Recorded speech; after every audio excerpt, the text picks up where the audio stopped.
का हजारती दिल लगाने के बड़ी यारी धारती।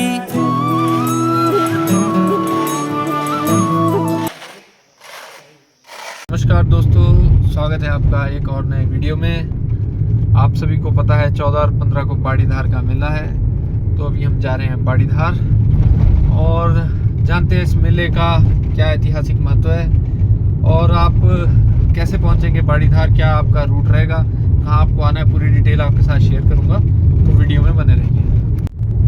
आज जो मेरे साथी हैं मेरा भाई राम कुमार और राम जी आज हमारे को बाड़ीधार लेके जा रहे हैं। तो राम जी हेलो बोलो सबको। हेलो। तारा नजारा हो। अभी हम पहुंच चुके हैं पिपलू घाट। ये मेन पॉइंट है, जब आपने बाड़ीधार जाना है तो आपको सभी को पहले पिपलू घाट पहुंचना है। आप चाहे सुंदरनगर मंडी मनाली की तरफ से आ रहे हो तो धुंधन से आपको कट मिलेगा, और अगर आप अर्की से आ रहे हैं तो आपको बातल घाटी से होते हुए आना है इधर, और अगर आप दाड़ला से आ रहे हैं तो दाड़ला हॉस्पिटल के पास से रोड कटता है लेफ़्ट साइड को, वहाँ से ये तीनों रोड है जो यहाँ पिपलू घाट पे एक बहुत बड़ा चौक है। इसका वीडियो आप देख ही रहे होंगे बैकग्राउंड में। तो यहाँ आपको पहुँचना है और यहाँ से आपको चलना है सरेआंज की तरफ। तो चलो चलते हैं फिर, और फिर आगे का रूट बताता हूँ आपको।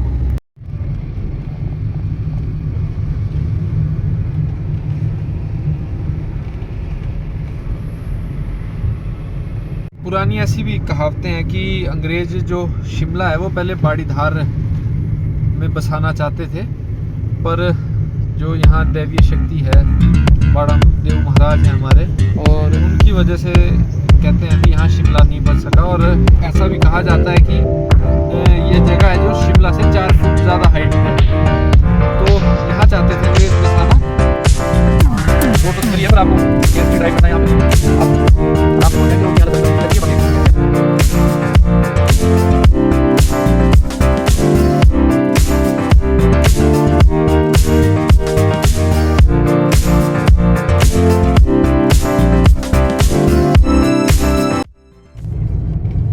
अल्टीमेट लोकेशन है राम।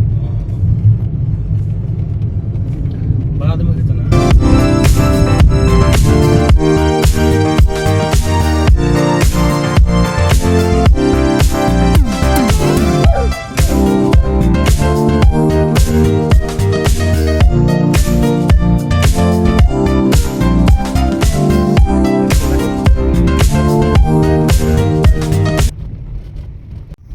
राम, एक बारी हम जागरण से आ रहे थे यहाँ पे, कमलेश ऐसा सा ही टाइम होना,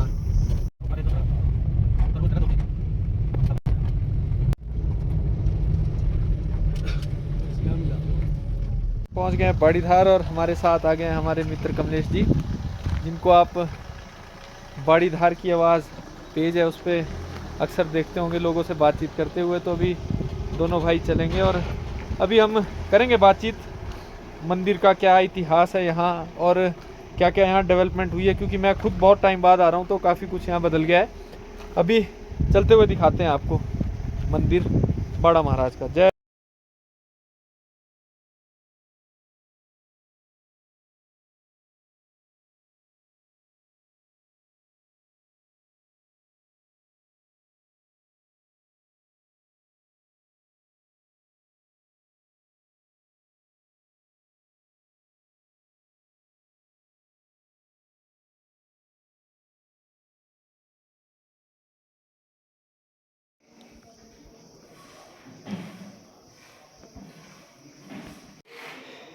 अभी हम पहुंच गए हैं मेरे पीछे देख रहे हैं बड़े से महादेव का मंदिर।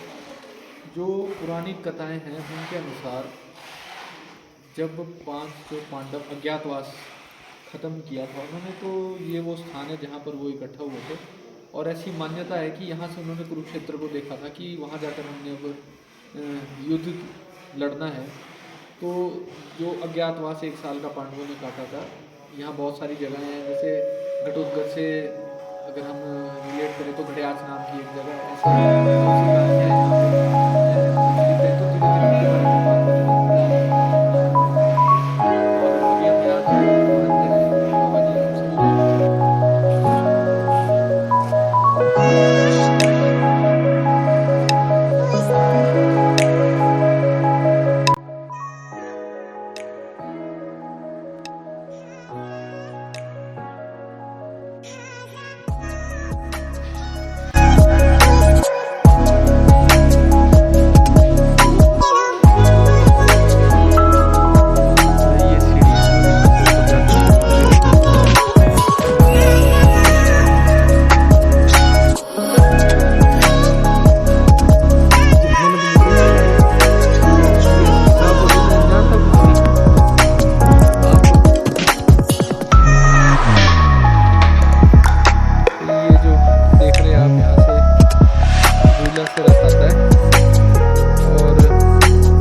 कोई है बोलने में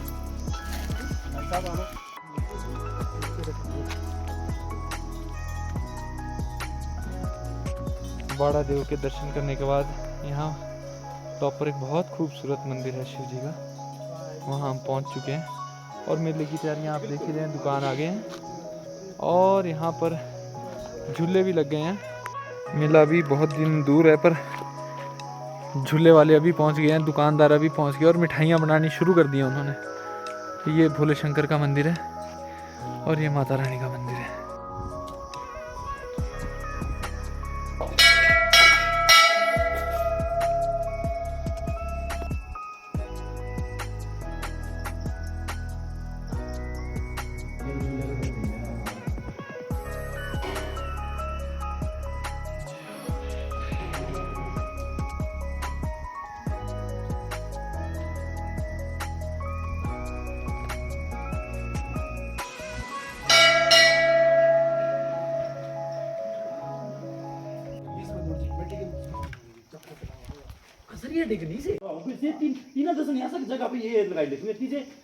पूरे जन कल्याण तब, क्योंकि ये दोष ऐसे जो किसी मर्यादा को उल्लंघन करेंगे, दोष उनको नहीं है, बेचारे बाहरले बंदे दोष होगा जो मैनेजमेंट के कार्य। ये बाड़ी धार की हसीन वादी और मेलों की तैयारी पूरी हो चुकी है। अभी हम कमलेश जी से बात करेंगे और यहाँ किस तरह का प्रोग्राम रहता है मेले में, पिछली रात क्या होता है और अगले दिन मेला किस तरह से जो देवरथ हैं कैसे आते हैं और क्या किस तरह ये प्रोग्राम हमारा चलता है।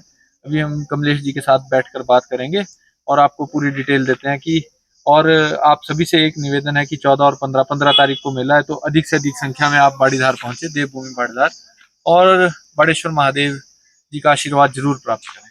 अभी मेरे साथ हैं कमलेश भाई और आपने फेसबुक पर देखा ही होगा बाड़ीधार की आवाज़, उस पेज को ये मैनेज करते हैं, उसके एडमिन भी है, तो इनसे जानते हैं। कमलेश जी, जो 14-15 तारीख को बाड़ीधार का मेला यहाँ होने वाला है, क्या इतिहास है इस मेले के पीछे जो 14-15 तारीख को 15 तारीख को मेनली यहाँ मेला मनाया जाता है, और क्या इसका किस तरह से मेला मनाया जाता है, आप ये भी डिटेल में बताएं। जैसे बेल होती है, रथ आते हैं इधर उधर से, तो कौन से रथ का क्या किस तरह से, तो आप थोड़ा इस बारे में डिटेल बताएं।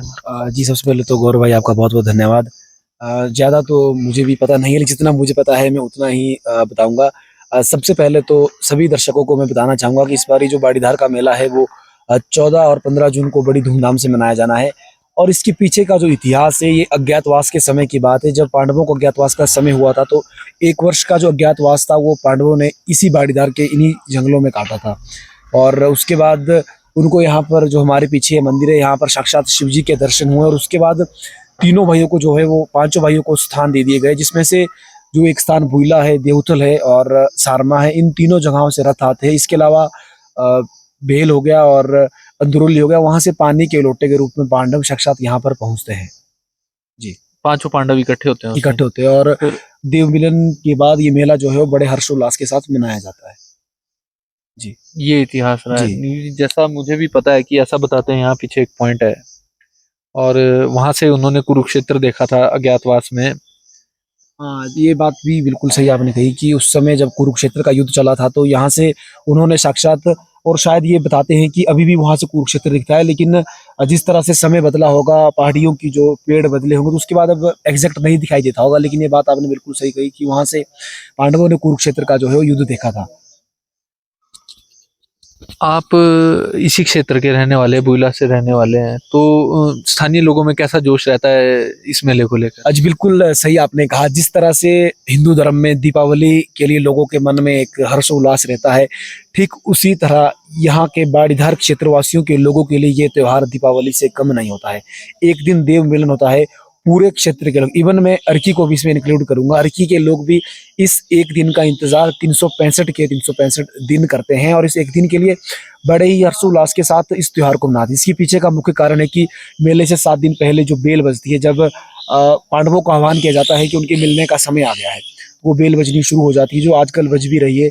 आज 5वां दिन है, तो पूरे उन 7 के 7 दिन जितना भी हमारा पूरा बाड़ीधार का क्षेत्र भक्ति में हो जाता है और लोग सिर्फ और सिर्फ धर्म के काम करते हैं। इसके अलावा इन 7 दिनों में इस पूरे क्षेत्र में कोई भी काम नहीं किया जाता है। तो अभी 7 बजे बेल हम बेल बजे। अभी आपके साथ चलेंगे और जी, देखेंगे भी देखेंगे, वहाँ बिल्कुल, क्या कोशिश वाइब्स होते करेंगे हैं, कि उसको लाइव करेंगे। कोशिश करते हैं। तो आप सभी से भी एक रिक्वेस्ट है, स्थानीय मेले होते हैं, इसमें हम इस धार्मिक दृष्टिकोण से तो देखते हैं, पर व्यापारिक दृष्टिकोण से भी अभी हमने बात की, एक सहारनपुर से व्यापारी जी, आया बिल्कुल हुआ सही है। आपने कहा। उस एक्सपीरियंस को मैं भी आप सभी दर्शकों के साथ साझा करना चाहूंगा कि हमने कल भी व्यापारियों से बात करी थी, आज भी करी, तो दिल्ली हो गया, उत्तर प्रदेश हो गया, पंजाब हो गया, जगह जगह से यहाँ पर व्यापारी पहुंच रहे। अभी हमने एक व्यापारी से बात करी, वीडियो भी हम जरूर डालेंगे। उन्होंने अपना एक्सपीरियंस साझा करा कि इस एक दिन के मेले के लिए वो भी पूरा साल भर इंतजार करते हैं, और जो कोई भी यहाँ पर सच्चे मन से व्यापारी हो, श्रद्धालु हो, कभी बाड़ादेव के इस प्रांगण से खाली हाथ नहीं गया। तो आप सभी से यही रिक्वेस्ट है कि 15 तारीख को आप अधिक से अधिक संख्या में आए और बड़ा देव महाराज का आशीर्वाद आप ज़रूर लें और मेले का भी आनंद उठाएं, क्योंकि वो एक पुराना है ना हमारा गाना है कि भी चांदनिया रातारा नज़ारा, आपने सुना होगा, उसमें एक लाइन आती है भी कुमड़े कुमड़े के बाड़ी यारी धार है, तो वो बाड़ी की धार यही है। तो आप सभी से और रिक्वेस्ट एक है। बात और यहाँ पर मैं ऐड करना चाहूंगा गौरव भाई की, ये कहावत भी है कि यहाँ पर मिट्टी भी बिक जाती है, आपने भी सुना होगा। हाँ। ये एक ऐसा मेला है जहाँ पर कोई भी, शायद आज तक मैंने तो नहीं सुना, जिससे भी सुना कि कोई खाली हाथ नहीं गया। श्रद्धालु हो, भगत हो, व्यापारी हो, किसी को कुछ ना कुछ बाड़ादेव ने यहाँ से दिया है। तो आप सभी का, हम भी टीम बाड़ीधार की आवाज भी, गौरव भाई भी, आप सभी का बाड़ीधार के इस मेले में बहुत बहुत स्वागत करते हैं। ठीक है कमलेश, धन्यवाद। टाइप करता हूँ सर, अगर वो करते हैं ना मैं